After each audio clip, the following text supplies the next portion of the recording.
Hi, and welcome to 647. 6 stories for 7 a.m. because there's a famine of truth in our land. And this is your quick news fix. And the truth starts now. Well, this is take one. This is Pam Key from Breitbart. And what's going on here? Tom Homan, Trump will deploy ICE to U.S. airports tomorrow. Why is that? Because the Democrats are holding DHS hostage. It's been a month now without paychecks. And so Trump's going to take matters into his own hands. Let's see what this is about. We're actually going to have a couple different viewpoints on this. Sunday on CNN's State of the Union, Trump border czar Tom Homan said Immigration and Customs Enforcement, ICE agents, will be in U.S. airports Monday. Host Dana Bash said President Trump posted on Truth Social, if the radical left Democrats don't immediately sign an agreement to let our country, in particular our airports, be free and safe again, I will move our brilliant and patriotic ICE agents to the airports where they will do security like no one has ever seen before. Now, in a subsequent post, he said that he instructed ICE agents to be ready by Monday. And now the president is saying that you, sir, meaning Homan, are going to be in charge. You, sir, Dana Bash, talking like a total bureaucrat. How is that going to work? Are ICE agents going to move into American airports starting tomorrow, Monday? Homan said, yes. And I'm currently working on the plan that we're going to execute. I'm working with the director of ICE and the administrator of TSA, the acting administrator. So we'll be putting it together, a plan, and we'll execute it tomorrow. Bash said, okay, so there are a lot of questions here because I'm so knowledgeable about airport security myself. First of all, are ICE agents even remotely trained? Even remotely trained, did you catch that? To handle security at airports. No, those Burger King workers you've been watching for the past 2 years. No, they're the aces at it. Thanks, Dana, for that insight. Homan said ICE agents receive a high level of training. ICE agents are assigned at many airports across the country already. They do a lot of investigation, criminal investigations of smuggling at airports. We've got TSA agents covering exits. You know, people that enter through the exits, certainly. This is a great sentence. Highly trained ICE law enforcement officers can cover an exit. Tom Homan just tired of her, tired of all this last minute stuff and emergencies, and he's looking that way. So now here's another perspective. This is from Christina Layla at the Gateway Pundit. Democrat Senator Richard Blumenthal says ICE agents will shoot and kill families when they are deployed to the airport. That doesn't sound like Dick Blumenthal. He's normally the voice of reason, right? He's the stolen valor guy who lied about his service in Vietnam. Democrat Senator Richard Danang Dick Blumenthal on Sunday said ICE agents will shoot and kill families at airports. It's easy to be a Democrat, whether you're Dana Bash or Big Dick Blumenthal. The Democrats have repeatedly voted to block funding for the Department of Homeland Security. On Friday, Democrats once again blocked funding for the DHS and TSA. Hundreds of TSA agents have quit their jobs after missing a paycheck. Major airports across the U.S. are experiencing delays due to TSA staffing issues. Travelers are waiting in security lines for up to 5 hours and missing flights because of the Democrats. President Trump this weekend said he will be deploying ICE agents to airports across the country to help travelers swiftly get through security lines. Not going to happen. The radical left Democrats have hurt so many people with their vicious and uncaring ways. what they have done to the Department of Homeland Security, our fantastic TSA officers, and most importantly, the great people of our country is an absolute disgrace, Trump said.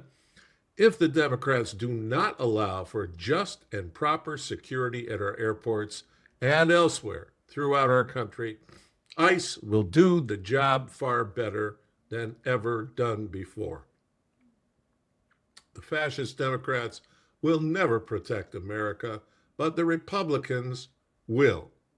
Just like the radical left allowed millions of criminals to pour into our country through their ridiculous and dangerous open border policy, the Republicans closed it all down, and we now have the strongest border in American history. Likewise, I look forward to moving ICE in on Monday and have already told them to get ready. No more waiting, no more games, Trump said on Truth Social. All right, that's the airport situation. Take two. This is Lowell Caulfield from Breitbart. California sheriff seizes more than 500,000 ballots to determine 2025 election integrity. Wow. A California sheriff who is also a Republican candidate for governor seized more than 650,000 ballots from the state's November 2025 election over the weekend as part of an investigation into voter fraud. A probe, officials say, he is not allowed to do.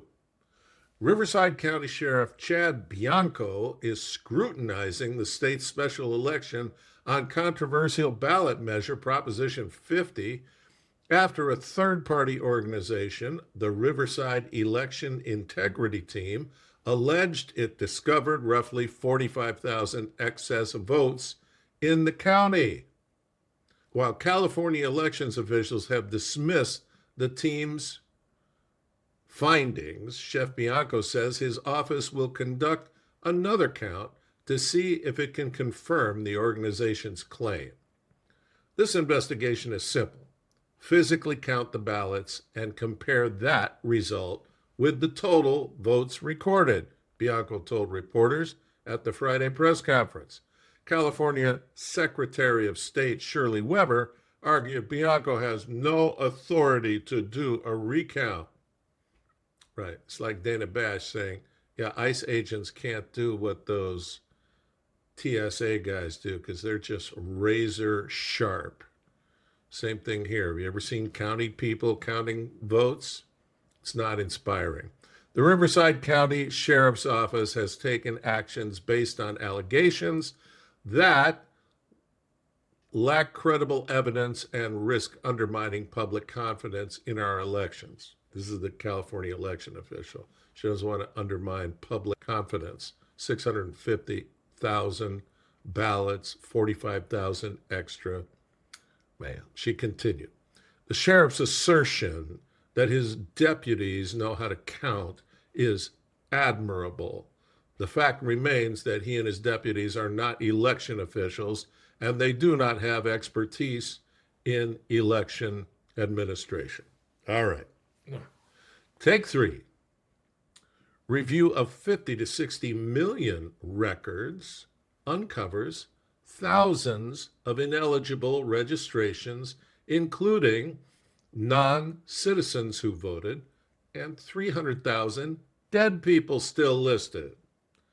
Assistant Attorney General for Civil Rights, Harmeet Dhillon, has revealed that a massive DOJ review of between 50 and 60 million voter records has uncovered hundreds of thousands of ineligible registrations, including over 300,000 dead people still listed as active voters and tens of thousands of non-citizens who have already cast ballots in federal election. These are our Democrats. As the Gateway Pundit has reported extensively, Dhillon's team has been waging war on dirty voter rolls since President Trump took office. Back in December 2025, we told you how an initial review of just 47.5 million records found 260,000 plus dead voters and thousands of illegals registered to vote. Now the numbers are even worse, and we're only looking at a fraction of the states that actually cooperated. Here's Harmeet Dhillon. We have run some records for some states. So I think we've run something between 50 and 60 million voter records so far. During this president's tenure, we have found hundreds of thousands of people who shouldn't be on the voter rolls, people who are dead, people who have moved, and duplicate registrations. We have also found separately non-citizens on the voter rolls. And so now we're doing our due diligence to identify the extent to which they may or may not have voted. And sometimes people are enrolled on the voter rolls, and that was the sentence there. Not so hot. We've just seen some crazy videos from California that show homeless people being used to sign petitions and register to vote or sign affidavits.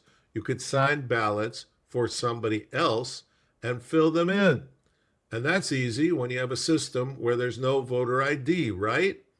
Where ballots are being mailed to outdated voting lists. This is not a fiction or a fantasy. Los Angeles County in 2017 agreed in a lawsuit with Judicial Watch that there were over 1.1 million people in the county alone who should not have been on the voter rolls. That was 2017. That's one county, 1.1 million people. Excuse me. All right. Take 4, Jarvis Lim of Breitbart. Purge of elite academics signals Chinese military's combat unreliability. I'll tell you, if there's a bonus to going to war, it is watching all of these Iranians and Venezuelans try to use their new toys from China, and they don't work for jack. The recent purge of top Chinese nuclear and missile experts exposes severe flaws in the regime's military hardware. We can't invent it, we just steal it, suggesting that high-ranking generals have no confidence in their own weapons, experts say. The Chinese Academy of Engineering has removed 3 of its top academics from its website, including 2 former vice presidents of the organization, Wu Manqing and Zhao Zhaojing and Wei Yiying. Wow, we got Wu, we got Wei, we got Zhao, but we got no way to shoot a missile or defend ourselves. Good job, boys. Wei Yin was a former deputy general manager of the China Aerospace Science and Industry Corporation. Fierce title, no backup. Wei focuses on missile guidance and control. Wu is an expert in radar and network information systems.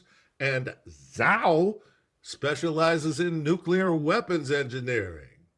But nobody actually specializes, right?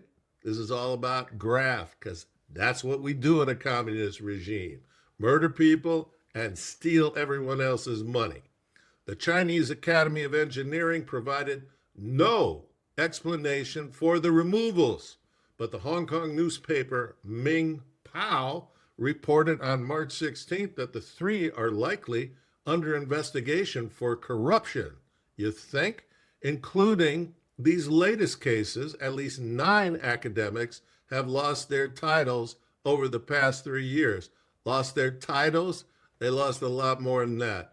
Prior to the dismissals, Chinese-made defense systems reportedly failed in combat, with the JY-27 anti-stealth radar allegedly proving ineffective in Venezuela, and the HQ-9B surface-to-air missile batteries deployed by Iran appeared to be neutralized within the first hour of strikes by the United States and Israel.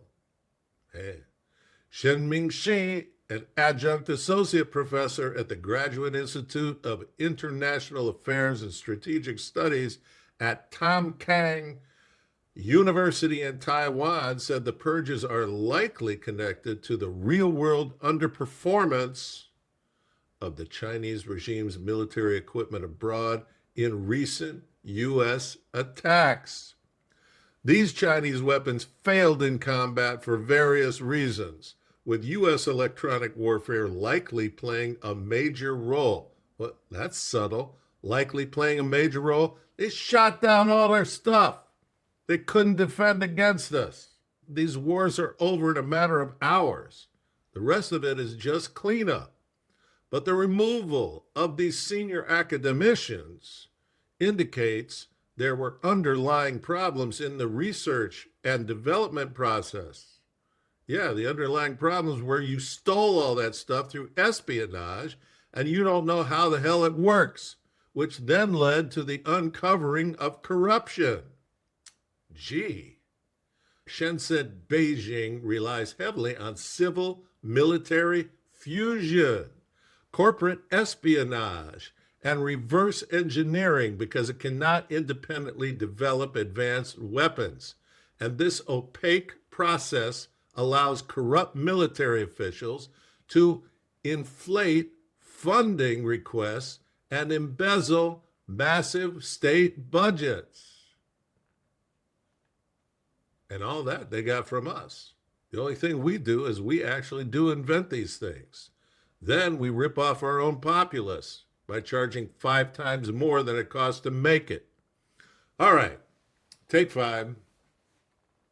Regime change favored in Cuba. This is by Emel Akan. All right, let's go. March 21, 2026. Updated March 22, 2026. Selena Lambert Ortega, a 24-year-old from Santiago de Cuba, invited people to choose who they believe should be Cuba's next president in a Facebook poll posted on January 12th. When in hours, the post went viral. Respondents overwhelmingly favored U.S. Secretary of State Marco Rubio, el Presidente, the son of Cuban American immigrants. A few hours later, state security agents in Santiago de Cuba, the island's second largest city, summoned Lambert Ortega and ordered her to delete the poll. Good move, communists. You're on top of it. Before the post was removed, Rubio had received around 35,000 votes, while the current president, Miguel Diaz-Canel, received only 475. Go, Marco! What began as a simple post on social media turned into a revealing snapshot of current public sentiment, according to Ninasca Perez Castellon, a radio host and prominent member of the Cuban exile community in Miami. The poll was taken off Facebook. Thank you, Marky Mark. But it shows you what the mentality is inside Cuba. Rubio is leading negotiations with the Cuban regime and has clearly stated the U.S. position. Cuba has to change its political system dramatically, he told reporters on March 17th, noting that the current leaders are incapable of fixing the failing economy. For decades, Havana managed to withstand the U.S. embargo on Cuba with help from the Soviet Union, which provided subsidies until its collapse in 1991. These regimes all do well. Later, Venezuela supported with the Caribbean island by supplying oil at reduced prices. This has played a critical role in Cuba's economy for the past 2 decades. In the early 2000s, Venezuelan leader Hugo Chavez granted Havana access to his country's rich oil reserves through a barter agreement that helped the island recover from its economic crisis. Cuba received billions of dollars in crude oil and, in exchange, provided Venezuela with medical, technological, military, and intelligence support. How'd that work out? Yeah. Following the U.S. military operation and capture of Nicolas Maduro in early January, oil shipments from Caracas were suspended. Cuba now faces one of its most severe economic crises in decades. Large protests erupted on the island amid frequent blackouts, severe food shortages, and people are less afraid to protest now because of it, and many see the embargo is not the main reason for their problems. This is a country that is in ruins. You've seen the images of the trash piling up on the streets. No, wait a minute, that's Manhattan. You've seen people without electricity for long periods. That's actually the Bronx. Their food spoils, she said. They have no water. They can't wash their clothes or send their kids to school. So it is a whole drama of what people are living through there. And guess what? In our country, 2/3 of young people below 30 prefer socialism. They've all grown up under capitalism. Now they want socialism. They can look at it. Go take a trip to Cuba. You'll find out all you need to know about it. That's not enough. Go to Venezuela. What a bunch of dopes. And we brought it on ourselves by putting all these Marxist professors in all of the universities. So you send your kid off, you pay outrageous money, and then they teach him this crap. Good job. Anybody think outside the box here? All right, take 6. This is epic times. Robot goes berserk in California restaurant until restrained by staff. Wow, this AI thing is super intimidating. Staff members at a restaurant in Cupertino, California, were forced to physically restrain a humanoid robot after it began wildly flailing its arms and smashing dishware during a performance. TechCrunch reports that a humanoid robot performing at a hot pot restaurant in Cupertino, this must be a real new thing, we don't know about it yet in the hinterlands, a hot pot restaurant in Cupertino, California, created a chaotic scene when it began moving erratically, breaking plates and scattering chopsticks across the dining area. The incident required at least 3 employees to physically restrain the machine as it continued to swing its arms unpredictably. Video footage of the incident was posted on, I can't even say this word, Jiahongshu, right? That's the way we say it at home. A Chinese social networking platform. The video shows multiple staff members struggling to control the robot while one employee appeared to be checking her phone, possibly attempting to access an application to control the humanoid robot. The robot appears to be an Agibot X2. Oh, that, no wonder. Okay, which was showcased at the Consumer Electronics Show in January. The situation raised immediate safety concerns given the nature of hot pot dining. What is the nature of hot pot? Which involves serving extremely hot soup in bowls at the table used to cook raw meat. So it's soup that's hot enough to cook raw meat, and you got some flailing ass robot batting those bowls all over the place. Have you ever read any of the litigation that's happened to McDonald's over a cup of coffee, you goofballs? Beyond the inconvenience of the broken dishware, the potential for a robot to knock over containers of boiling broth posed a serious burn risk to nearby customers. Additionally, the robot's uncontrolled movements created the possibility of blunt force injuries to diners and staff. Wow. Okay, so still, you want to get that hot pot cuisine? Go for it. Here's a prayer from Thomas Jefferson. It's not our boy George, but he's trying. Almighty God, who has given us this good land for our heritage, we humbly beseech thee that we may always prove ourselves a people mindful of thy favor and glad to do thy will. Bless our land with honorable ministry, sound learning, and pure manners. Save us from violence, discord, and confusion, from pride and arrogance, and from every evil way.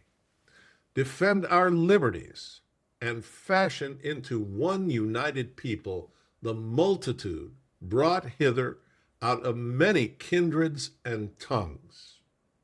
Endow us with thy spirit of wisdom, and endow those who in thy name we entrust the authority of the government, that there may be justice and peace at home, and through obedience to thy law, we may show forth thy praise among the nations of the earth.